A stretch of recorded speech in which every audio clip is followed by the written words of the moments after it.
Amigos, tengo el gusto de dar la bienvenida en nuestro programa por segunda vez al doctor Francisco Irizarry Rivera. Él es médico fisiatra especializado en manejo del dolor. Doctor Irizarry, bienvenido, ¿cómo está? Bien, muy bien, Julio, gracias por tenerme aquí. No, a usted por su tiempo.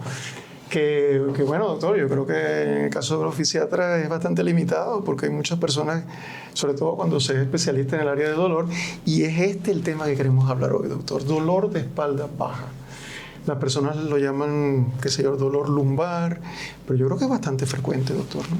Es bastante frecuente, definitivamente. Inclusive es una de las causas más comunes de visitas a médicos primarios e inclusive a salas de emergencia. Bueno, imagínense, porque puede ser realmente incapacitante y yo creo que en algunas ocasiones se hace crónico, se queda por mucho tiempo ese malestar, ¿no? Correcto. Ahora, ¿cuáles son las causas, doctor, del dolor de espalda baja? Bueno, hay varias causas, hay varios factores de riesgo que le llamamos los médicos, uno de ellos siendo la obesidad, con una condición bastante prevalente en los Estados Unidos y en Puerto Rico. Pacientes fumadores, se ha visto que el tabaco predispone a los pacientes a padecer de dolor de espalda. La realidad es que otra de las causas, y en este caso causas ocupacionales, pueden ser movimientos bruscos que hagamos, pobre técnica a la hora de levantar objetos pesados o manejar objetos pesados. Entiendo que ha escuchado esto bastante frecuente. De hecho, me lo he preguntado yo. Así que ahora más tarde se lo voy a preguntar. Sí, así que yo diría que esas son las causas más comunes. Sí. Bueno, obesidad, doctor, 67% obesidad y sobrepeso en Puerto Rico. Claro. Y me llamó la atención el cigarrillo, el fumar. Sí, definitivamente. Y una de las razones por la cual el cigarrillo está asociado con dolor de espalda es porque está asociado al desgaste temprano de los discos intervertebrales, que son una estructura que vamos a indagar un poquito más en adelante, pero que sí es una de las causas más comunes de dolor. Interesante. El cigarrillo no es bueno para nada. Ahora descubrimos que para otra cosa como el dolor tampoco es bueno. Definitivamente. Doctor, ¿cómo hace un fisiatra, por ejemplo, en el caso suyo, un especialista, una persona que viene con un dolor? Bueno, perdón, antes de eso quería preguntar, porque considerando el sistema nuestro en salud, para que llegue el paciente a un fisiatra, un especialista, como en el caso suyo, primero pasa por médicos primarios probablemente. Pero, ¿cuándo es el momento en el que una persona debe decidir acercarse a un médico o incluso a un especialista? Porque a veces, que si nos levantamos un día en la mañana y nos duele un poco la espalda baja, nos duele, y bueno, seguimos adelante. Eso no significa que tengo que correr a un especialista. Pero ¿cuáles son los indicadores que me dicen que yo sí debo buscar un especialista? Definitivamente esa es muy buena pregunta. Yo siempre le digo a los pacientes, no hay un tiempo en específico, pero yo siempre le digo a los pacientes, como bien usted menciona, nos levantamos con un dolor, tenemos un dolor de hace 2 o 3 días, la realidad es que posiblemente eso es un dolor que eventualmente va a resolver por sí solo, o que posiblemente vaya a resolver con medicamentos orales, claro, analgésicos, medicamentos de esto, ¿verdad? Ahora, un dolor que persista más allá de 2 o 3 semanas, o un dolor que esté asociado con otros síntomas que pueden ser una banderita roja, como lo puede ser debilidad en las piernas, adormecimiento, otros problemas que estén sugiriendo un daño neurológico inminente. Ese es el caso en donde el paciente debe buscar ayuda de un especialista lo antes posible. Ahora, doctor, usted nos trajo una serie de huesos aquí juntos, así que quizás podría ayudarnos a explicar la parte anatómica y por qué se produce realmente el dolor. Claro. Si nos vamos a enfocar aquí, tenemos lo que son las vértebras. Las vértebras son como esos bloquecitos que componen... ¿Qué son esas? Exacto. La columna vertebral, correcto. Esta es nuestra columna, está compuesto por todos estos bloquecitos que se le llaman vértebras.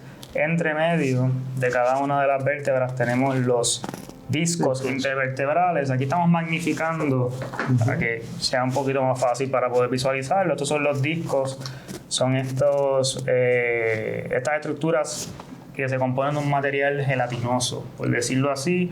Eso es lo que le da movilidad a la columna y al mismo tiempo amortigua todas esas fuerzas. Sin eso fuésemos completamente rígidos. Estos discos con el tiempo se van desgastando y yo diría que esta es una de las causas más comunes en donde se genera el dolor. Específicamente pacientes, por ejemplo, como le llaman por ahí ciática, que no es otra cosa que las raíces nerviosas cuando se ven comprimidas o se ven afectadas por algún problema en el disco, en donde El disco se sale de su cauce, por decirlo así, causa compresión, ejerce compresión sobre claro, el nervio es esta parte amarilla. Esto que está aquí es lo que se conoce como la raíz nerviosa, que es lo que eventualmente va hacia las piernas. Y interesante porque la realidad es que las personas muchas veces asocian, me duele la pierna, doctor, acá, y se ponen incluso algún tipo de analgésicos locales, crema, abajo en la pierna, pero ahí no está el problema está arriba. Todos los días lo veo, inclusive veo pacientes hasta con parchos en las piernas porque están poniéndose el parche donde les duele, que es la pierna, porque no saben, desconocen, no han ido a un médico, a un especialista que les ha explicado que su dolor en verdad se origina de aquí, del área de la columna. Claro. Ahora, doctor, ahora que hizo este comentario sobre el desgaste, y eso cuando uno le va saliendo cana, uno va pensando que se da cuenta que se va desgastando. Pero esos desgastes de personas mayores, de edades mayores, pero ¿qué patologías pueden estar ocurriendo que produzcan dolor de espalda baja en personas más jóvenes? Se sorprendería si le digo que yo he llegado a ver hernias discales en pacientes tan jóvenes como 16 años de edad. Wow. O sea que he visto pacientes de 20 y pico años de edad. Según la literatura, desde los 30 años de edad, el disco comienza a desgastarse, comienza a deshidratarse y a perder esa capacidad para poder regenerarse, por decirlo así. O sea que tan temprano como desde los 30 años de edad podemos comenzar a ver estos cambios. Usualmente cuando son tan jóvenes, son esos pacientes que han tenido caídas, por ejemplo, deportistas que han caído, baloncelistas que han caído sentados, ¿okay? Todo eso pues promueve, ¿okay? el desgaste de estos discos y el desarrollo del dolor. Y sí, justo le iba a preguntar, bueno, ya usted mencionó al principio el cigarrillo y la obesidad, que sí estamos hablando de obesidad temprana en adolescentes, pues ya cuando tengan 30 años, el peso que ha cargado estos huesos, pues han sido, bueno, los huesos y la compresión, me imagino que hacen este sistema de discos, ¿no? Correcto. Pero otras cosas que usted podría, o que podríamos pensar que dañan o pueden causar ese desgaste desde tan temprano. Bueno, usualmente yo diría que esas son las causas más comunes, por decirlo así.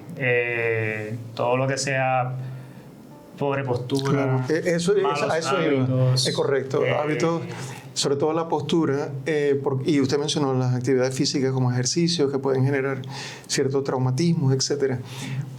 Esta pregunta va dirigida a cómo prevenir, porque la idea es que, bueno, ya cuando se tienen los 60 en adelante, ya el tiempo pasó, pero puedes llegar mucho mejor si te cuidaste desde más joven. Definitivamente. Entonces, ¿de qué manera nosotros podemos prevenir? Usted habló de postura, y yo creo que para mí eso siempre es un tema importante. Porque hoy día, ¿cuántas personas, doctor, pegadas a una computadora todo el día? Casi todo el mundo. Casi todo el mundo. Sea porque estás trabajando o porque estás en redes sociales, o bueno, ahí tienen los celulares y los tablets, pero Definitivo. Puede pasar. Así que, ¿qué nosotros debemos o qué no debemos hacer para poder prevenir estas consecuencias a largo plazo? Definitivamente.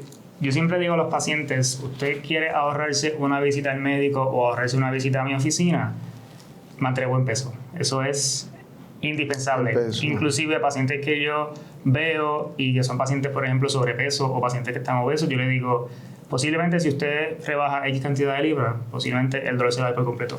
Aquí no hay intervenciones que tengamos que hacer. Aquí el medicamento es tan fácil como eso. Suena fácil. Sabemos que en realidad es sumamente difícil, ¿verdad? Claro. Pero usualmente esa es una de las soluciones a este problema y para evitar que siga progresando. Todo lo que sea, usted lo dijo, el sedentarismo, ¿ok? Todo lo que sea estiramiento, todo lo que sea fortalecimiento de los músculos. Músculos no solamente de la espalda, músculos de las piernas también, ¿ok? Que son una de las cosas que se trabaja también en la fisioterapia, en todas estas cosas.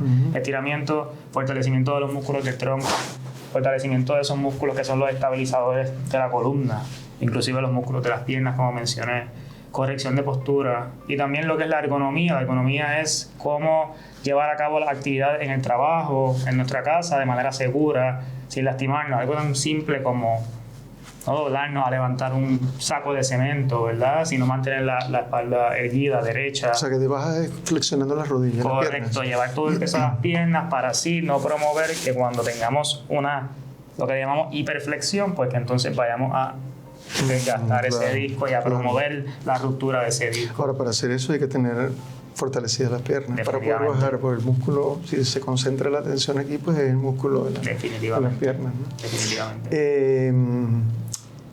hablando de este tema, ¿qué recomendaciones, por ejemplo, posturas? Una pregunta muy sencilla, pero posturas. Estoy empezando por acá, doctor, porque después quiero el capítulo de cómo lo manejamos, en el caso suyo como un especialista, con quizás medicamentos o qué tipo de intervención. Pero no lo mencioné, amigos, pero el doctor Irizarry es fisiatra intervencionista, es decir, el manejo del dolor, pero bajo esa modalidad de intervencionismo. Y eso lo vamos a hablar ahorita. Correcto. Pero en términos de postura, doctor, ya sabemos, no agacharse, inclinándonos, manteniendo la espalda recta y apoyándonos en nuestras muslos, realmente piernas. Claro. Sentados. Bueno, la realidad es que sentado siempre se recomienda al paciente, nosotros utilizamos el término la joroba, ¿okay? No, estamos agachados, estamos doblados. El cuello bajo. Correcto, y eso lo que hace es que promueve que todos esos músculos en el área de la espalda se sobreestiren y todos los músculos que tenemos en el área del abdomen y el pecho pues se contraigan. ¿Okay? Y llega un punto en que es una posición cómoda y ¿qué va a pasar con el cuerpo? Se va a acostumbrar a querer estar siempre en esa posición. Y sí se ha demostrado que ese tipo de postura, ese tipo de movimiento, pues al mantenernos así en todo momento, pues lo que hace es que va promoviendo el peso que le estamos poniendo a estas estructuras en específico.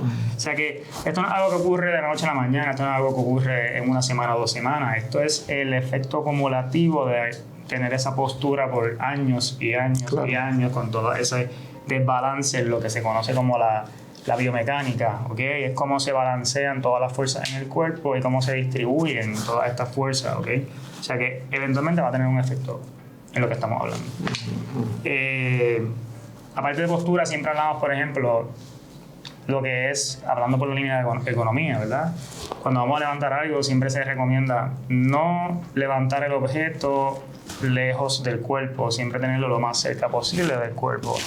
La razón de ser de eso es que el paciente o la persona, pues, siguiendo el mismo principio, pues, no haga hiperflexión, no se doble demasiado, tratar de mantener ese estrés y todas esas fuerzas cerca del cuerpo. Entiendo que entonces la intención sería tratar de mantener el eje de la espalda lo más recto posible. Correcto. Para que no haya compresión allí y que no haya o estiramiento Sí. tampoco, porque si también en el cuello, Correcto. pues puede ser nocivo. Bueno, doctor, ahora vamos a entrar. ¿Qué pasa cuando nada de estas no, esto funcionó o ya es un poquito tarde, por decirlo de alguna manera? Nunca se debe decir que es tarde, pero bueno, puede que ya las lesiones se hayan producido. ¿Cuál es la intervención que haría un especialista en el caso suyo? Definitivamente pueden ser varias razones por las cuales el paciente llega a donde mí, ya sea porque no le funcionó la terapia inicial, ya sea medicamentos orales, terapia física, ya sea que han seguido pasando las semanas o los meses y el dolor no disminuye, ¿ok? O sea, perdón, o sea que a principio, sin duda, medicamentos. Siempre se trata de ir desde lo más... Eso es sumamente, muy tremenda pregunta. Uno siempre va a tratar como médico de ir desde lo más conservador hasta lo más invasivo. Yo siempre le digo al paciente que hay varias alternativas. Lo más conservador siendo medicamentos orales, antiinflamatorios, ¿ok? Terapia física. Si eso no funciona, podemos entonces ir al próximo paso en la escalera, que viene siendo lo que yo hago, que es el intervencionismo. Procedimientos mínimamente invasivos para aliviar el dolor. Si lo mío no funciona, ya lo último viene siendo evaluación por un cirujano, por ejemplo. Pero ve que vamos desde lo más sencillo hasta lo más complejo. Donde único hacemos una excepción en esos casos que ya la condición es severa y amerita tener que brincarlo de categoría, ¿verdad? O que, por ejemplo, el dolor sea tan y tan fuerte que con medicamentos y terapia física no lo pueda tolerar, no pueda hacer la terapia. Pues ya usualmente me llaman para que yo intervenga antes de tiempo para poder ayudar a estos pacientes a que se puedan involucrar mejor en la terapia. En cuanto a procedimientos que yo hago, la gente le llama por ahí los famosos bloqueos, ¿okay? Y eso es un anglicismo, eso viene del inglés que le llaman nerve block, ¿okay? Y es bien importante hacer la aclaración porque la gente me menciona, me hicieron un bloqueo. Y digo, ¿qué tipo de bloqueo? Hay como 30 tipos de bloqueos distintos o de inyecciones. Me dicen, un bloqueo. No sé verdaderamente qué fue lo que me hicieron. En un caso como la condición que estamos hablando hace poco, que es la radiculopatía o esos nervios pinchados, como se conoce por allí, el procedimiento indicado para aliviar el dolor es lo que se conoce como una inyección epidural transforaminal. ¿Okay? Bien importante mencionar porque la gente dice, ¿eso no es lo que le ponen a las féminas cuando van a dar a luz? Pues es similar. ¿Por qué? Porque estamos ingresando medicamento al espacio epidural, que es ese espacio alrededor de los nervios, para poder bañar esos nervios con, en este caso, un antiinflamatorio esteroidal, bajar la inflamación, disminuir el dolor, ¿ok? Ahora, yo no estoy buscando dormir el paciente de la cintura para abajo, como los pacientes siempre me preguntan. No, el paciente usualmente se le hace el procedimiento, entra caminando y sale caminando. ¿Okay? Esto es un procedimiento que nos tardamos aproximadamente 10 minutos o menos. Sumamente seguro, lo hacemos bajo rayos X para yo poder visualizar toda la anatomía del paciente y de esta manera también ver la aguja que estoy utilizando. Esto lo hace sumamente preciso y seguro al mismo tiempo. ¿Okay? Bajo anestesia, me imagino, le ponen anestesia local. Eso es tremenda pregunta. Usamos anestesia local, esto no lo hacemos como decimos los puertorriqueños a sangre fría. ¿Okay? Sí. Esto se le pone un poco de anestesia local para que el paciente no sienta la aguja, o si siente la aguja que sea mínimo. Sí. ¿Okay? No es dolor, sino como incomodidad tal vez, pero no dolor. Correcto. Son procedimientos sumamente efectivos. Yo digo que la realidad no es hacer el procedimiento, es más bien lograr identificar qué paciente es el más que se puede beneficiar en este caso, ya que se ha visto que esos pacientes que llevan menos de 6 semanas u 8 semanas desde que los síntomas comenzaron, esos son los pacientes que si yo los intervengo, se ha demostrado que un 77% de ellos les va mucho mejor. Qué bien, qué bien. Cuando digo les va mucho mejor es que si usamos una escala del 1 al 10, siendo el 10 el dolor más fuerte de su vida, esos pacientes que llegan en 10 usualmente vemos que disminuye a un 4, a un 3, algunos se les va el dolor por completo. Qué bien, qué bien. ¿Okay? Bueno, pero de 8 a 3 es bastante alivio, ¿no? Es significativo. Es más funcional la persona. Exacto. Doctor, ¿cuánto tiempo? ¿Esto es una sola administración, una sola aplicación o hay que repetirlo? Ok, tremenda pregunta. Yo siempre le digo a los pacientes que mi meta con ellos es que yo con una sola inyección sea suficiente. ¿Okay? Usualmente yo en mi clínica inyecto a los pacientes y los revalúo en 2 semanas. Si en 2 semanas el paciente me dice me sigue doliendo o estoy mucho mejor, o sea, que hemos visto una mejoría, pero todavía estoy bastante limitado, esos son los pacientes que pudiésemos conversar y a lo mejor ofrecerle una segunda inyección. La realidad es que hay algunos pacientes que con una segunda inyección le va mucho mejor. ¿Okay? Claro. Pero siempre le digo que la meta en conjunto, uno como médico tiene que tener una meta con el paciente, es dejarle saber, vamos a tratar de hacer una y esperemos que con una sea suficiente.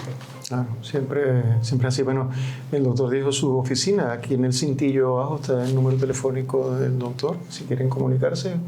Es un especialista del área como lo estamos escuchando. Doctor, por supuesto que esto es una parte, yo diría, me atrevería a decir una parte del tratamiento, pero si estamos hablando de que esto ocurre en una persona obesa o con sobrepeso, pues además de esa aplicación de ese bloqueo, pues necesitamos que baje de peso también la persona, ¿no? Por ejemplo, los hábitos, la postura, es decir, es un conjunto, no es solamente una sola área, porque a veces la persona dice, es que no me ha ido bien, me tomé este medicamento, me hice este tratamiento y no me funcionó, pero es que la condición, el dolor no depende solamente de un aspecto, de un factor, sino también de los otros, y eso a veces pues tenemos que abordarlos en su totalidad. Definitivamente mejor no lo puedo haber dicho. Yo siempre le digo a los pacientes, esto es 50 y 50. Yo pongo de mi parte y usted también tiene que poner de su parte para que juntos podamos ayudarlo. Y así es todo. En medicina y en salud, pues es así, el equipo médico-paciente, un equipo. Claro, definitivamente. Doctor Francisco Irizarry, un gusto haberlo tenido acá en el estudio. Muchas gracias por toda la información tan valiosa que nos trae y bueno, esperemos tenerlo nuevamente con nosotros. Gracias, Julio, siempre a la orden y gracias por la oportunidad. Muchas gracias, doctor.